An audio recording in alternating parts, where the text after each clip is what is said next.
following is a Comfortably Zoned Radio Network production. We are back, in case you're wondering, with George Case. This is Hot Stove League Central on a Sunday. I'm Ralph Tycho with the Comfortably Zoned Radio Network, and we've got a full house to talk to George, and we have a guest. Oh, this is terrific. And not only a guest, but we have Gabriel Schechter's returning, and he's becoming one of the usual suspects.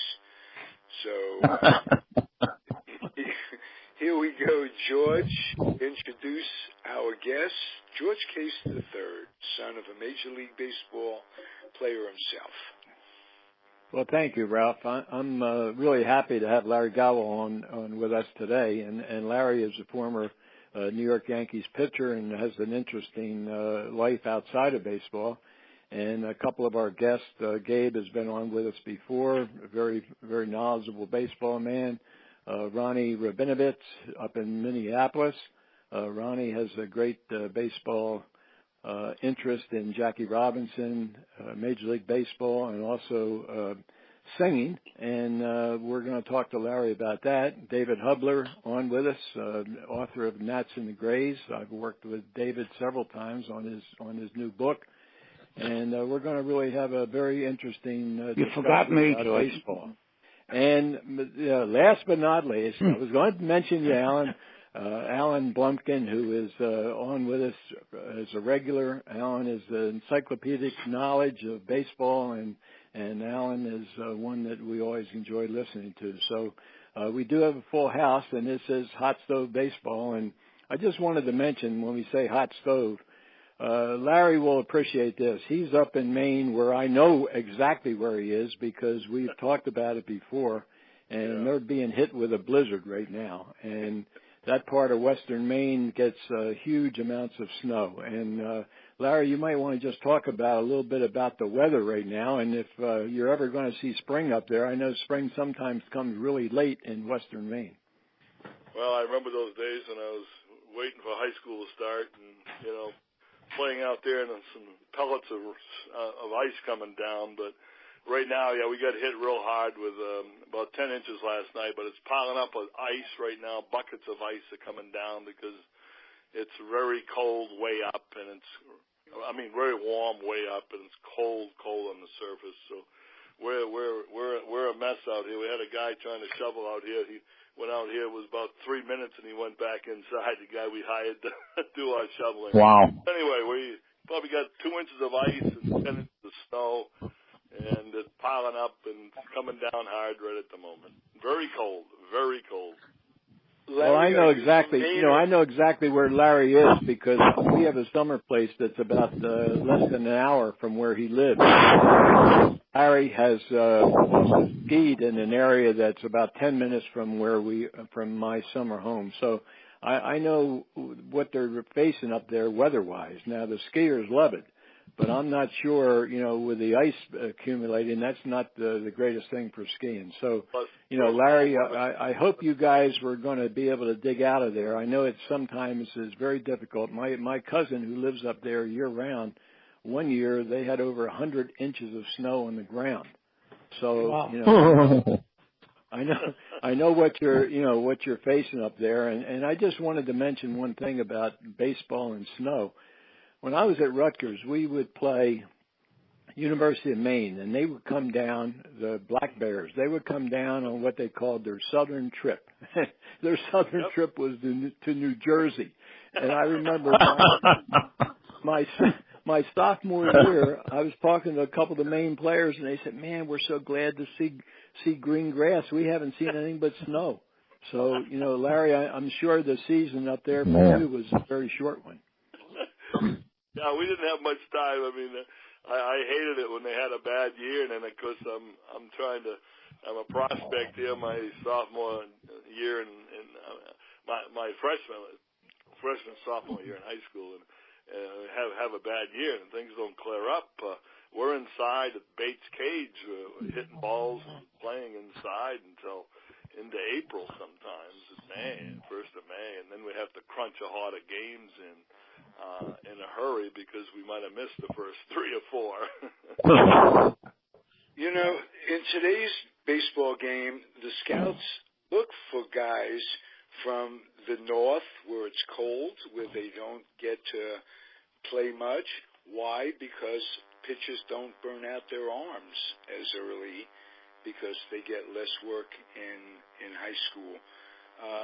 Do you think, Larry, that helped you in your quest to make the big leagues just because you had a fresher arm? Well, again, probably so. Today, I'm looking at my grandson down in North Carolina and how much he plays 10 months out of the year. I compare that to what I did, and, I played very little compared to what they're doing today. Playing ball in school and then travel ball and then whatever in between, and then they're working out all the time. My grandson works out year-round. No, I never. It may have something to do with it. I would expect that they're talking now that many kids and needing surgeries. People from California, Florida. These kids are pitching too much. They got great arms and they're throwing too much, and they are getting hurt at a young age. Hey, Larry, I just want to remind the audience, you are such a modest guy. We talked off the air a few times. You've been on. The thing is, hey, I just was a major league player for a little bit. And, how come you want to keep talking to me and this, that, and the other thing? Yeah, right. Well, let me tell you something. A major league player for one day is envy of not only all of us sitting here, but millions of kids that grow up playing the game to make it. You have to play either college ball or league ball, this, that, and the other thing. You're a world-class time you make it to the major leagues. So be proud, young man. Let me say this. I was listening at our Mike Robbins came on. I'm sure that you all know who Mike Robbins is. He wrote a book about appreciation. He was a top draft pick at Durham Bulls baseball park. Threw a pitch. The end of his career ended that day, and he was a big prospect. You all know Mike Robbins. He wrote the book. I've heard the name. Ralph, I have to pull back. Ralph, I have to pull back. There's too much static. Okay. Right, me? Okay. Al's going to call back. There's too much static in this line. Hear it all over. It's not just his line. You can hear it all over. Really? Yeah. Can you hear my static on me too? I don't have any anything going on here as far as having the speaker on. Okay. You know what, hey, Larry, you know what? I'm thinking about that. I'm surprised you even have phone service. I mean, the way it can be, with the ice and all that. True. That's very true. That's true. The phone service definitely could be down. But I was making my point here, and you want me to go on and make my point? Please go on. You come through loud and clear now. Yeah, I called back. It's a lot better, yeah. The older I get, the more I do tremendously appreciate the years that I had and the opportunity that I had. And that's exactly what Mike Robbins came to. He was very bitter. He hurt his arm. Big league prospect. He was a big prospect. College World Series and high draft pick. And he appreciated so much what he accomplished while he was there. And the older I get, the more I appreciate. And I look back and I actually have to almost pinch myself and say, did I really do that?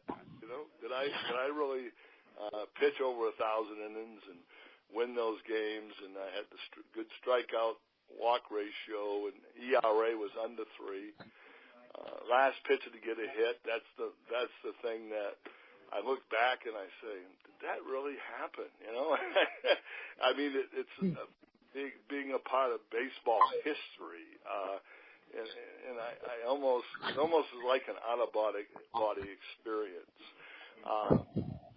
My grandson is a great prospect, and I want to make this point out. He made the USA baseball team, gentlemen, this last summer for the Capitals in North Carolina. He played for North Carolina. He was one of the top players for 4 states, North Carolina, Maryland, West Virginia, and Virginia. And he was a starting pitcher against Northern California. He did very well. He's 6'2", 230 pounds. He just turned 14.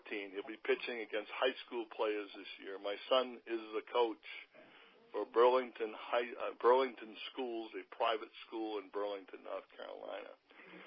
My point is, I was down there. I went down to see my grandson perform in front of the best players in the country at 13. They had over 268 players there from all over the country. And I said to myself, you know, how many of these kids are really going to make it to the majors? They may be 5 there. That may not. Many will play college, but these are the best of the best. And you say to yourself, you know, I was from Maine, you know, up here throwing snowballs in the winter. And, you know, how did I really get up there? I just look at it now and I say, I'm kind of saying, how did I do that? Okay. But anyway, I'm thankful. Who was the first to recognize your talent? Did you have a bird dog scout following you along the way? Not really. Not until I was a sophomore, a sophomore in high school. I didn't have. I wasn't playing. I didn't play high school. I didn't play public school ball until I was a sophomore. I was just playing police athletic league in the summer. Legion ball I didn't start playing really until I was a sophomore, and then I started doing really good. But no, I wasn't like being watched from the 8th grade or something like this. It was from my sophomore year and then doing well in Legion. And my junior years where everything really came together for me. I was going really hard and did super in Legion, and the scouts started coming around. My junior. Okay. Hey, Larry, let's break it up a little bit and talk about your music. And I want to have Ronnie Rabinovitz, who's musical maven as well, talk to you. Ronnie? Oh, really? Yeah. Larry. Yeah. Yes, okay, Ron. Good. Hi, Larry. How you doing? It's good. Nice meeting you, yeah. Nice meeting you, too. Yes. So you're Ronnie, you're you have questions? Too? Are you a singer, singer, Tell me about your music. Tell me about your music. Well, I do a lot of nursing homes, independent living. I do some public concerts. I use background music. I do a lot of Frank Sinatra. You know, who I happen to love. Huh? I happen to love him. Yes, I mean all of the American Songbook. Okay, all the Broadway hits. I got an Elvis show I'm doing publicly by public response. I did one 4 years ago. They want me to come back and do Elvis again in a very nice public forum. They pay me very well. I was just the other day got a call from the mayor of Auburn, and I have the honor to sing the national anthem and God Bless America to 150th anniversary of Auburn, Maine. So that's a great honor for me. Wonderful. I didn't expect it, you know what I mean? I sang for the Red Sox. I don't know if you were told that, but I had the honor to sing for the Boston Red Sox 4 years ago. Great. And that was a great honor. But I enjoyed You've got a great voice. You've got a great voice. Thank you. Yeah, a strong baritone. Strong baritone. And I took 2 years. Like a young Bernie Sanders would sound, a Maine accent. Have you know, Ralph? That? Ralph? Larry has a major league batting average of 1,000 and a slugging percentage of 2,000. Not bad. Larry, if those of you out there that may not know, Larry was the last hitting pitcher for the Yankees right as Ron Blumberg was coming in, another former guest on this show, to be DH. Could you give us that story again, if you would? Well, okay. Again, out of AA, I was playing in West Haven. I won my last 10 games in a row and was doing phenomenally well. I wish the Yankees had brought me up earlier. They had brought up Ron Klinkowski in the middle of the year for a reliever, because Ron had won 20 games one time, and Ralph Houck did like the older established players more than the young rookies. But, of course, they had to bring me up at the end of the year because I was smoking everybody. And, again, I pitched my first game in Milwaukee, 2 perfect innings, I think, on the record books. I think I pitched two good innings there, no hits. I might have given up a walk. I'm not sure if I did. But and got to hit yourself. Huh? Yeah. And got to hit yourself. Not on that game, though. So that was my first game against Milwaukee, and then Ralph Houck says, we're going to give you the honor to start the game, the last game of the year, because they were out of it. We were in 4th place at that time. We had lost some games, so we were out of it, getting to 3rd place. So they gave me the honor, and so I pitched very well against Jim Lomborg. I got the chance to get up one time. And I can remember I always liked to hit. I had a great record in high school. I think I hit 440 my last year. I think I did have the home run record for a little high school, 14 in 3 years. But my only time up, I worked the count 3 and 2. And I knew he was going to throw me a fastball, right? You think Lombard's going to throw a rookie pitcher a curveball? If he misses, they'll laugh about it. So I'm looking fastball. Threw me a high fastball, high and inside. My brother was in the stadium. He said I Tommy hawked the ball. I hit a shot right down the line for a double, and that was pure luck. Let me tell you, that was very lucky. I'm honored to be the person to get the hit, though. That's for sure. That's terrific, Larry. It reminds me of my high school calculus teacher, Al Naples, played 2 games in the majors in 1949. He played 2.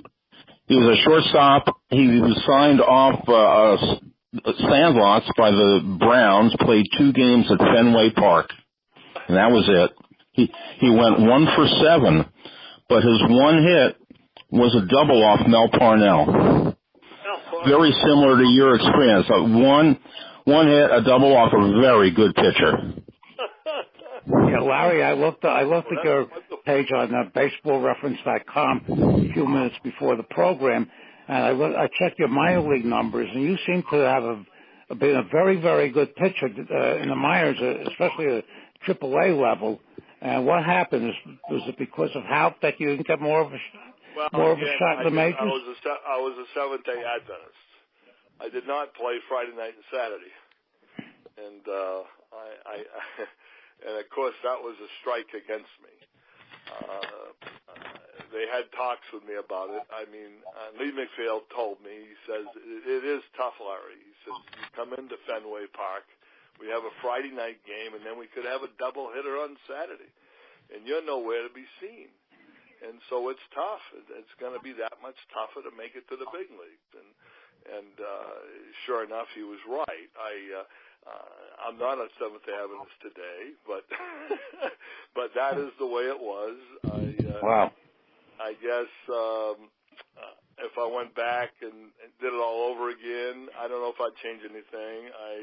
I was a very clean liver. The Seventh-day Adventists are brought up living a clean life, and I never got into booze and all the rest of it. And well, I'm glad that changed later in your life, Larry. You get to enjoy yourself a little bit. Well, I'm still alive.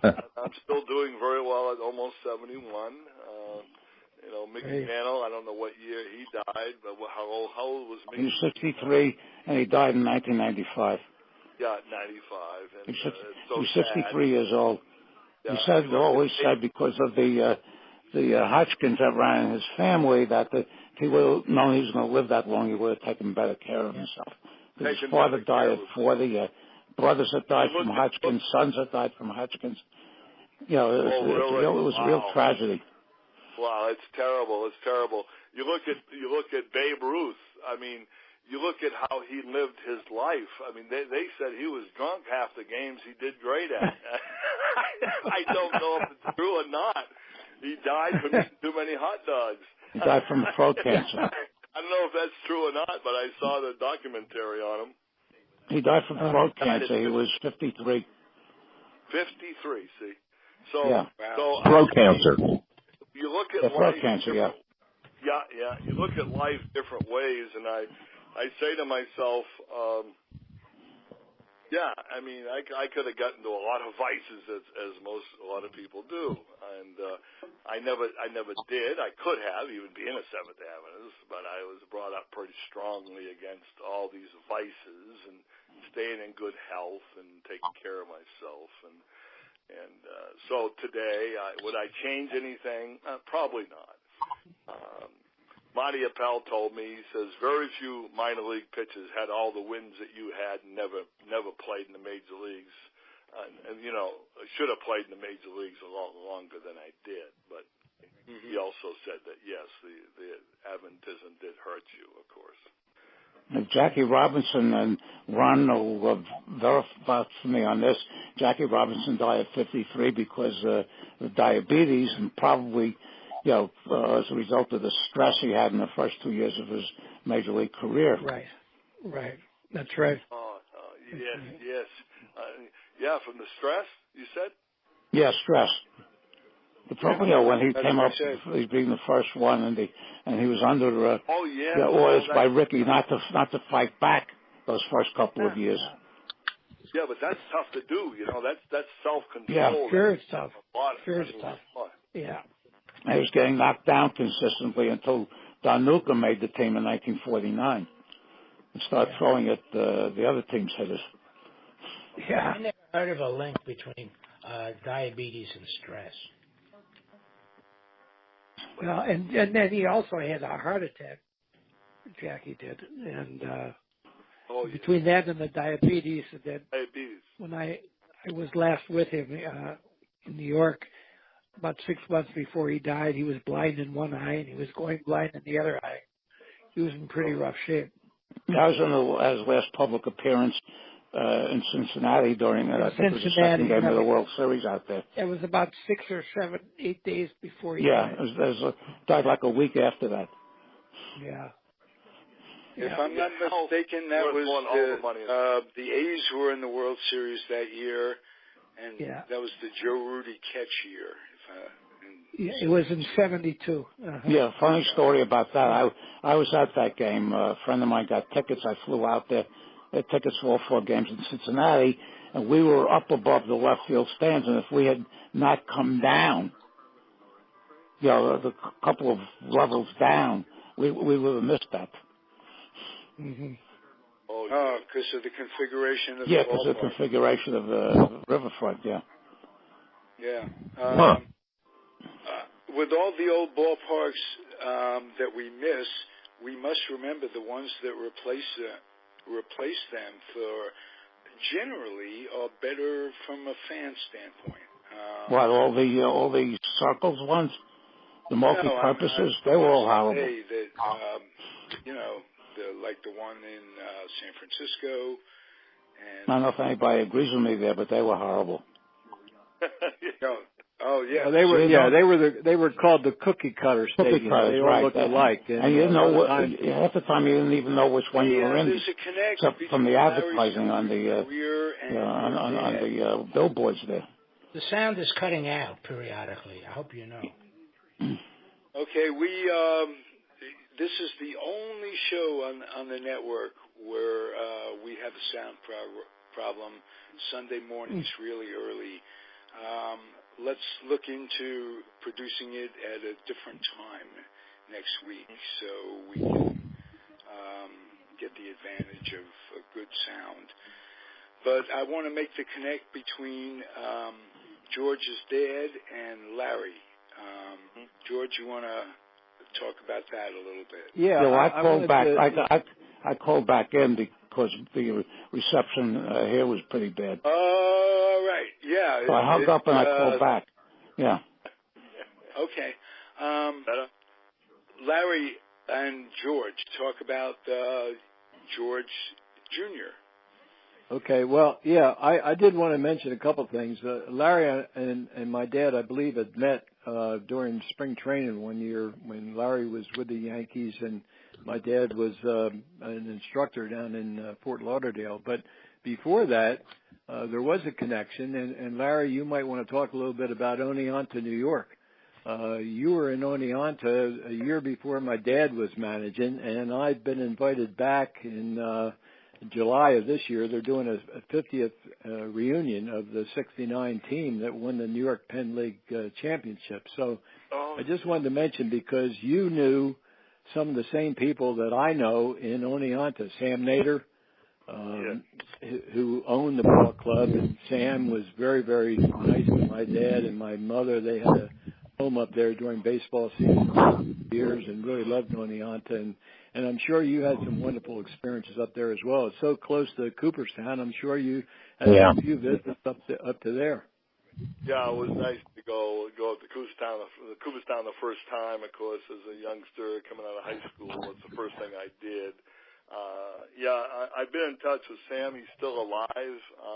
My grandson was down there at Cooperstown in a big tournament, and we just actually missed each other. He almost had a chance to go home and see my grandson pitch. And I was in touch with him. He's on my Facebook page now. And I think he's still alive and seems to be doing well. Yeah, he is. Larry, Sam is 99 years old. And I talked to his son, John. And John said that Sam is looking forward to the reunion. He's very vital. And, I'm looking forward to seeing Sam. I haven't seen him since, I think it was 2001. I was up there, and Sam and I had lunch, and he took me on a tour of Oneonta. I think at one time Sam was the mayor of Oneonta. So, he's very well connected. And, of course, he's very well connected in Cooperstown. Everybody knows Sam's great. Sam's great. I met him a couple of times. It's a shame that they lost the minor league franchise there, because it's a good baseball town. Being so close to Cooperstown, it should get more support than it has. You're right, Dave. It's a terrific baseball town, and I think they now have an independent team or somebody up there. But a college league, yeah. Yeah, I was over there. I stopped by with my brother, because my brother was with me the first year in '67, and going to see my grandson play there at the Field of Dreams, and that was great to see Oneonta. The park wasn't quite the way I remember it, but it brought back a lot of memories. And yes, there's some I don't know what kind of team, but some semi-pro team is playing. And Larry, what's your grandson's name? Okay, Tucker Holland. Tucker Holland. That he goes by a different last name. My son had his name changed when my ex-wife got remarried. He's a great prospect. Tucker is he hit 79 the other day. He just turned 14. Hit 79 miles an hour. Got a great change-up curveball. We do feel, my son feels he's a major league prospect. We're going to send him down to Florida to one of the top trainers in the country here this summer to be fully evaluated. Well, someone cut out. Money in him, and one of the best trainers in the country. So I'm really looking forward to seeing my grandson perform this spring against high school players at 14, and he'll be pitching against the number one team in the state of private schools in April. I'm going down for 2 weeks to see 5 games. He's also a good hitter too. He hit over 440 for the USA baseball regional team, and pitched phenomenally well against California. So he's a bona fide prospect, Division I to a major league prospect as we speak. At least I feel that. Very exciting, Larry. That's very exciting. Yeah. You mentioned that your son is coaching him. What is it that you passed on to your son that he's passing on to his son, your grandson? Well, to tell you the truth, everything has changed in how they train these young people. I mean, Tucker is doing more than any major leaguer did back in my day. He's doing more leg work in the gym. They do. You wouldn't believe what they go through in a 2-hour workout. And I never did any of this stuff. But what did I pass down? Well, my competitiveness and obviously the basics of pitching. But my son has taken it to a whole new level. He studies the latest technologies, the latest training techniques to maximize his people that he works with. He's a private coach to some of the best prospects down there. And he also coaches my son's Burlington school. They're taking their school from middle school team to high school this year in 1 year. They just started the baseball program last year. My son's team was 19-1. They should have won the last game of the year, but they were terrible. But he's taking the middle school team to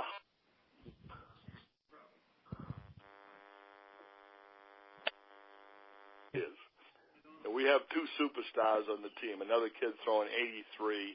He's a year older than Tucker, and he's a great prospect. So they're going to probably have a little tough time going against 16, 17, 18-year-olds. But Tucker's ready for high school ball. I think he's going to do very well, even as an 8th grader. Terrific. Now, let me ask you this. Does he love it as much as you loved it? Well, based on his work ethic, he's also a very smart kid. He's a straight-A student. What we're looking for, his father's looking for, is a scholarship for scholastic and athletic scholarship. Oh, that's good. Wow, good. Larry, Larry, how much do you? I mean, he's got high goals. He'd like to have him go to Vanderbilt, one of the big schools. Whether or not he's going to be good enough, he's going to have to be a top-notch to get into those big schools. But we think that the doctor says right now that he could be 6'6" when he's all said and done. He's only just turned 14. He's 6'2". I mean, 14. At 14, that's wow. Yeah. Huh? At 14, that's terrific. 6 foot. Yeah, 230 so he could go 6'6". Yeah, big guy.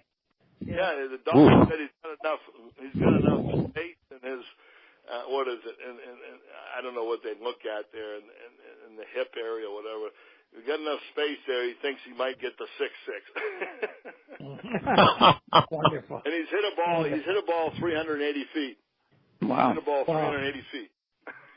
Larry, how much? That's pretty good. Larry, how much, if any, do you follow today's game? Well, I follow the Red Sox very, very closely and the Yankees. Of course, when the Yankees and Red Sox play, whoever wins, I am a Red Sox fan in that I live here in Maine, and but I do root for the Yankees, and if they would have won it this year, I've been just as happy. Obviously, if the Red Sox won it, but it was a phenomenal year to watch the Red Sox and what they did. This year was just incredible. I probably watched, I think, 90% of all the games. Wow. Larry, you had a good season too then. Yeah, Larry mentions living in Maine and all New England, they're Red Sox fans. I mean, it's just incredible. The Red Sox nation extends throughout New England, and for Larry to be following it, and Lewiston, Auburn, I know right where it is. It's probably 2 hours or so from Boston, so you could even get down to see some ball games. That's exactly right. And I just want to share with you that when I went down this year against the Yankees, the only team I want to see is the Red Sox. So when I was down there, I put on my Yankee jersey and walked into Fenway Park. I had people want a picture taken with me. That's very brave. And some people found out that I was an ex-Yankee, and they had their pictures taken with me, and I was signing autographs for the person behind me and the lady next to me and the lady on the side. I was talking to this little kid next to me. I said, I used to play pitch out there, you know. He says, you did? Who are you? And I signed my name and said, good luck to you, and the father thanked me. So actually, it was fun. It was fun. You wouldn't believe the response. That's fabulous. That's great. That's fabulous. That's terrific. Tell me about your music and how you get booked. Do you book yourself? Do you have an agent that books no, you, Larry? Again, you don't get paid enough for that, but it's turned into a very good part-time job. I don't have to go work at Walmart to make a few extra bucks. It ends up being my fun money. I had 120 concerts last year. Wow, and, that's a lot. That's not bad, right? That's terrific. That's very good. This year, I've already booked 112 concerts. Wow. Only a little bit into the first of the year. But what they do is the nursing homes love you. They'll do it. I got some that books me every month. So I got 2 that books me 12 concerts. And I got some that book me 5, 8 concerts, 6. So I've already built it up to where I have my regulars, and I took on 5 new places, so I'm going to end up with 125 this year, probably 100. That's great. That's fabulous. You mentioned that you perform in senior centers, senior citizen centers. Yes. David and I have a co-host on the show on this network called Bronx Roots. And our co-host is a former working comedian, a really excellent working comedian, Michael Preminger, and he performs at senior centers and what have you on weekends. Oh. Tell me about the satisfaction of entertaining people who are basically shut-ins, a lot of them. How cool is that? It's as cool as it gets. To tell you the truth, I'm having as much fun doing this as I did playing for the Yankees. That's great. Great. Good for you.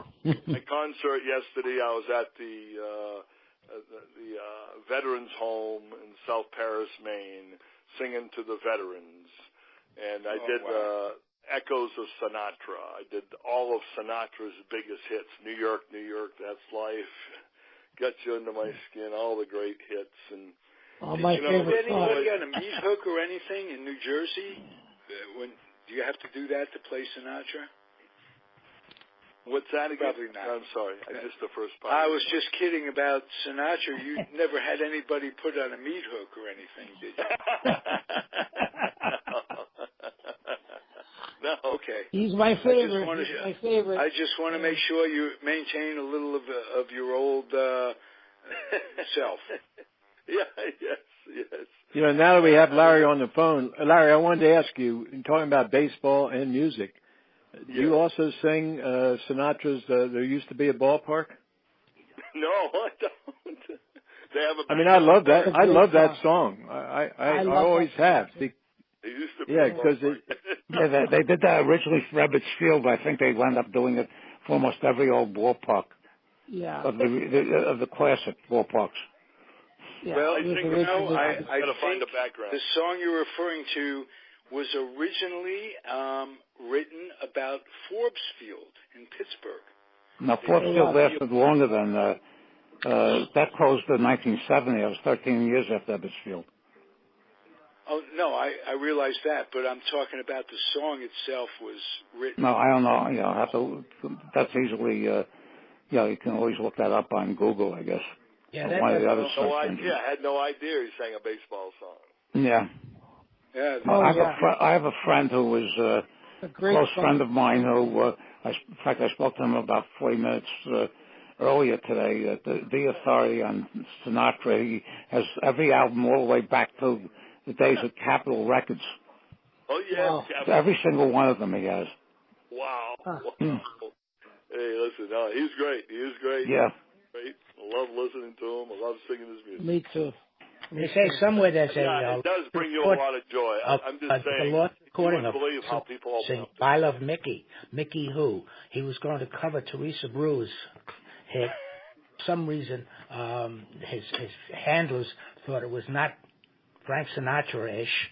Yeah. Saying "I Love Mickey." Right. Well, New York gets played every year that they run the Belmont Stakes at Belmont Park here. Yeah, when the Yankees win, they usually play it too. They used to, and when the ball hits, they play New York, New York. Yeah. That's what I end my concert with, is New York, New York. Well, they play the Frank Sinatra version when they win. They play the musical version when they don't. No, that's true. That's true. Anything you ever want to know about Sinatra, my friend knows. Wow, what's his name? I'd love to talk with him. His name is Stanley Schweiger, Schweiger, and he lives in Longmeadow, Massachusetts. Oh, wow. Yeah, we've been friends for almost 60 years from college days. Alan, is he on Facebook? No, his wife is, but he's not on. Well, introduce him through his wife to Larry on Facebook. I will, yeah. I'll send him a little bit of my music. Okay. Yeah. On YouTube. I'm on YouTube. Okay. I got a lot of I'll let him know, yeah. Well, I have too much respect for YouTube and the world not to put my voice on YouTube. Another thing I found on YouTube was a million. They have a ton of the making of various movies. I watched a whole lot of them the other night.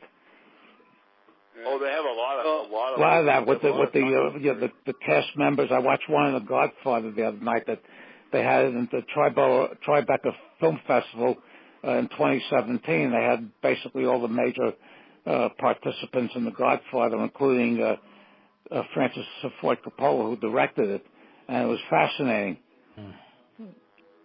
Wow. Okay. Yeah, you can find a lot. I'm discovering stuff on YouTube I never knew existed. Oh, no, there's billions and billions of downloads. Yeah. I Googled Yogi Berra. I put Yogi Berra in the search engine a couple of years ago, and there's over 4,000 hits on him. Oh, my word. What a world we live in, though. I love listening to the old concerts, too, of Frank Sinatra. You know, he's Larry, did you ever meet Yogi Berra? I never did, no. Oh, that's too bad. Yeah. He wasn't around. He was on the Mets, coaching the Mets when you came up with the Yankees. Oh, yeah, I guess he was, wasn't he? Yeah. Back then, he was with the Mets, so he wasn't going to hang around the Yankee dugout or hang around us. No, he was. When they fired him in 1964, they made him some sort of consulting job, no-show consulting job, and then the Mets grabbed him to become a coach on the Stengel. Oh. Hey, I've got a great Yogi line that's kind of unknown, but I found it. When the Yankees fired him in '64 and the Mets offered him a coaching job, a couple of weeks went by and there was no word from Yogi about the job, and a reporter said, "Yogi, have you made up your mind about the Mets job?" And Yogi's response was, "Not that I know of." Yeah, my favorite one of his was when he was interviewed after the Mazeroski game in the World Series 1960. He said, "We made too many wrong mistakes." I use that one a lot. Yeah. Yeah. Great. So good. It's all good. Yeah, we miss him. He's an icon. Oh, yeah. What a character. He sure was. You didn't have to be a Yankee fan. You almost didn't have to be a baseball fan. Nobody ever said anything bad about him. No. Ever. Nobody. Yeah. No. That's right. Larry, too bad about Mel Stottlemyre, huh? Mel Stottlemyre? I'd like to bring up what a great guy. What a class act. Yeah, that's why I've been reading over the obituaries. Yeah, I remember going into spring training my first year, and he was very, very, very fine gentleman. I know he shook my hand, invited me in, and told me to feel comfortable here my first year in spring training. Of course, you're always nerve-wracking going in, meeting all these guys you've been reading about, but he was definitely a class act. Did you know Fritz Peterson, too? Oh, yes, yeah. Yeah. I'm in touch Fritz with him. is a good guy. Oh, yeah. I'm friends with him. Had some, yeah. Got some issues. And he's a friend of the show, and he's been struggling. Yeah, he has been struggling. He's improved. He lives here in Minnesota. Oh, he's in Minnesota, yeah. So he would show up in Yankee Stadium before he got sick. He would show up there a lot. Yeah. And sit in the bleachers. Really? Yeah. So they could commingle with all the nuts that sit there. Oh, yes. The Yankees have teams of players that interact with the fans and what have you. They're excellent at public relations. Fritz Peterson is the lowest ERA of any pitcher that ever pitched at who qualified. I guess, Larry, you would have the lowest ERA at Old Yankee Stadium. All the great pitchers. Yeah. Well, no, you have to have so many innings to get there. Right. Larry, also, did you know Thurman Munson well? Not well, no. Of course, no. He was there all my spring trainings, and of course, he was a good guy. I remember Mel actually more than Thurman, as far as talking with some of the stars there when I came in. But no, he was a great guy, very, very tough competitor. He always had his game face on, you might say. Right. He wasn't like Mike Kekich and didn't fool around the clubhouse like some of the guys. Fritz Peterson and Mike Kekich, they always had pranks going on, man. I mean, stuff going on. You wouldn't believe. One of them was Fool the Kids, I remember. Fool the Kids and the Dog. And they played this game would confuse in the 1971, I think, Yankees yearbook, there's an article about Peterson, and here's a quote that's so ironic considering what happened. It's something like, Peterson's day is not complete unless he has pulled something over on Kekich. Well, in Peterson's book, he discusses everything, and then in the back of it, there's a summary, 1 or 2 line summary of each player he mentioned in the book. And there's a comment about Kekich is wait till the movie comes out.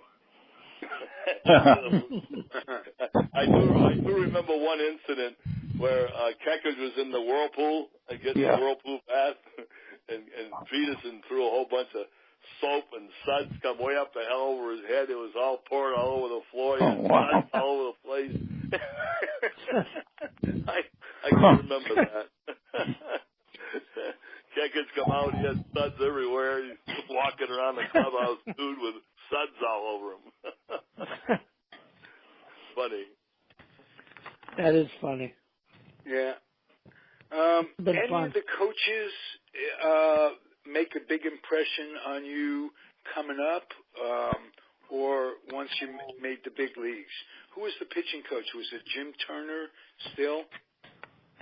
Well, we had Boya, Mr. Boya. He was a great pitching coach in the minors. And Bobby Cox was my coach, of course, for AA and the first year in AAA in Syracuse. Coxie was a heck of a coach, as we all know, in the Hall of Fame now. And, okay. Larry, who told you that you were going to the big leagues? Who announced it to you and informed you? I think Bobby Cox did. Oh, okay.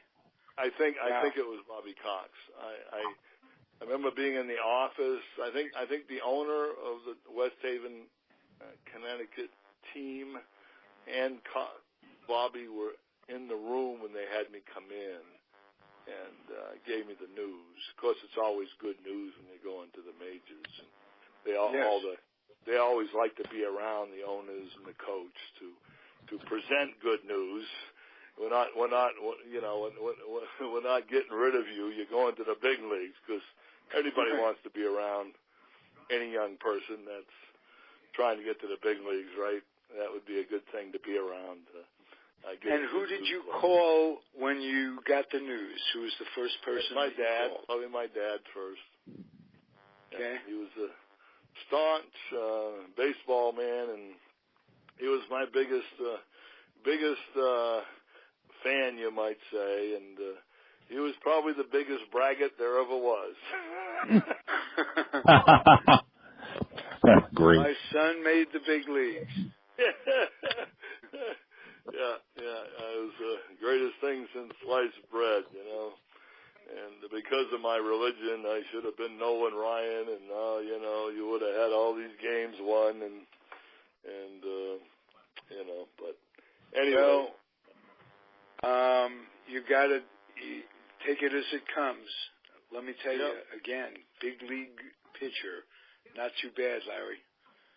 Be in the encyclopedia forever. If they ever print out make another printout copy. Well, hey, David Hubler, is there anything you want to ask Larry? David. Yes? Is there anything you want to ask Larry? No, not at this time. I'm going to have to sign off because I got to get ready for 1:30. So. Yep. All right, Dave. Nice meeting you. Nice talking to you. Okay, you too. Bye-bye. Have a great day. Okay. I have a question for Larry. Yeah. Especially with a teenage pitcher in the family. What's your view on efforts to curtail teenagers from throwing too many curveballs and blowing out their arms early? Well, again, I do side with my son, who's very, very careful with my grandson and all the kids that he coaches. That indeed, when you start growing some facial hair, that's when you can start to maybe throw in some curveballs. My grandson does throw some curveballs, but he doesn't throw a lot of them.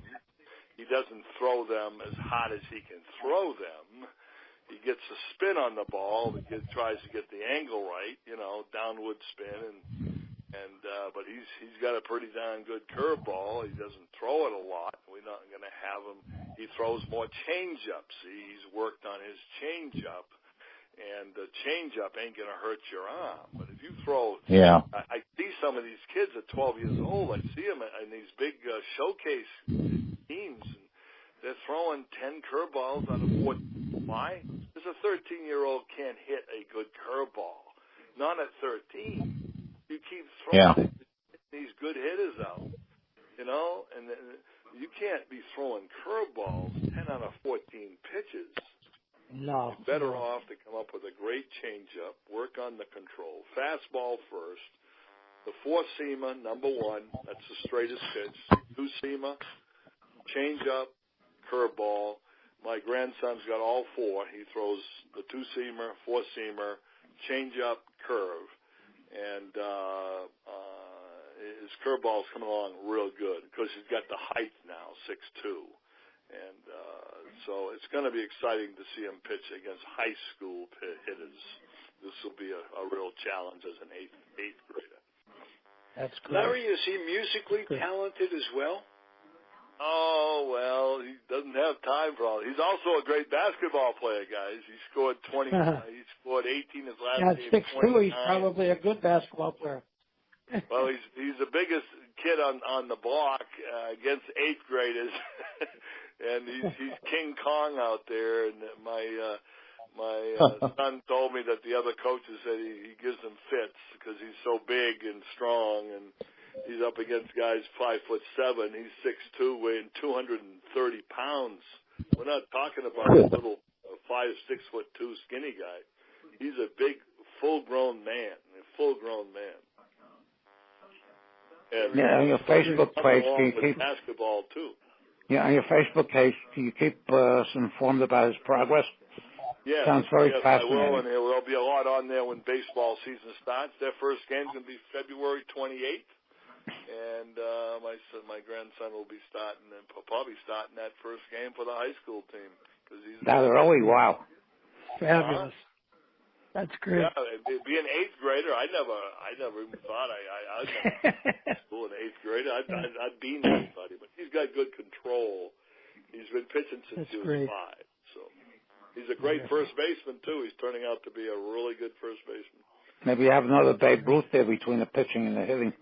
Well, he works them hard. He takes 150 swings in the batting cage along with all of his weight training. They do. He can pick up 235 pounds 5 times with the weights, straightening right up. I said, 235 pounds. I said, that's more than you weigh. I said, I couldn't pick up 235. This is when he was only 13, but he's doing 230-pound squats. We never did all this. We never did this. All we did was run. Right. Hey, Larry, when you were on a few years ago with us, you mentioned that Topps Baseball Card Company, who I worked for in the 80s and 90s, reprinted cards, and you got your own Topps card after all these many years. Well, I paid for it. They didn't put it up. They put up my image, the image on eBay. They put up the print, and they sold it. Well, I bought it. Some guy called me up and said, Larry, they got your dang image. They took the image back in '70. They got it up on eBay. Why don't you buy it? I said, shoot, maybe I will. I'm probably the best prospect to buy it. It was a nice, good picture, So I bought it, and then I called them up. I said, hey, can I print up 150 of these, my family, and I think I might be able to sell some. I ended up selling about 115 of them for $10 a piece. So you made a profit, and you still got baseball cards. I made a profit. Nice. Not bad, huh? I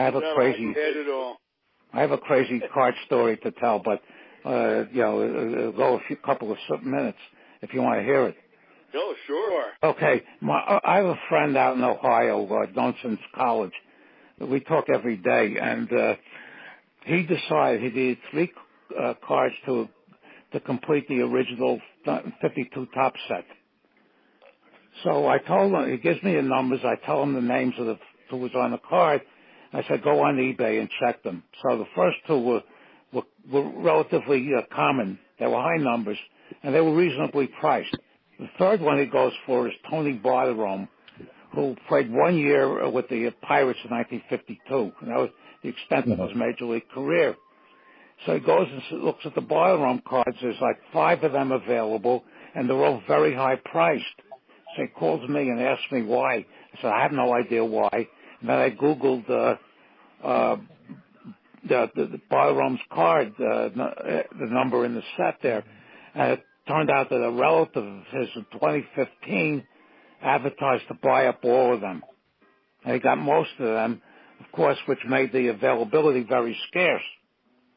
So that's why the price is, 3 or 4 times what it should be. And he's undecided whether he wants to pay $500 for this. That was crazy. I never heard that before. The guy was no superstar, but the card became scarce. Maybe my card might be worth a lot of money. Yeah, 100 years from now. That's why I brought that up. That's funny. That's good. Yeah, he was on a 53 card, and you go in there, and there's 75 cards of him, and 70 of them are for the 53 card, which is very easy to get. And for the 52 card, there's 5. Well, scarcity makes I know, yeah. Right? Yeah. Wow. Well, if they go unsold long enough, maybe the price will drop. And he gave them to all the relatives in the family, so who knows, whether or not they're, they want to get rid of them,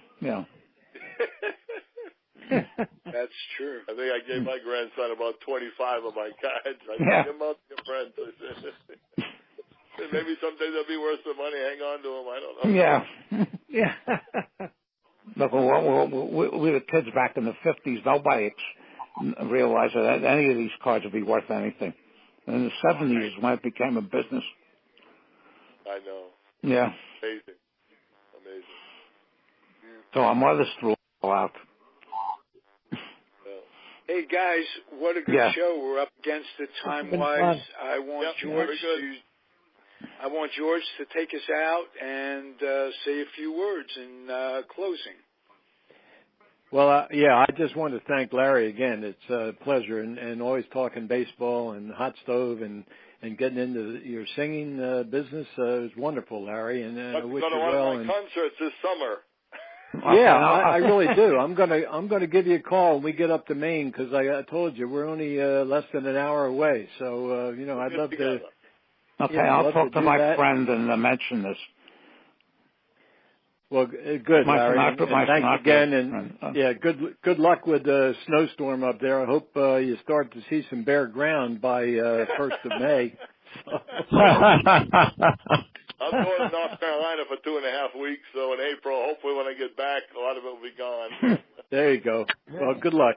Thanks very much, Larry. Bye-bye, everybody. Nice talking to you, Larry. Everybody. Thank you. Show. Okay, bye-bye. Bye, guys. Great show. Good one, yeah. Bye-bye. Adios. The proceeding was a Comfortably Zoned Radio Network production. Thank you for listening.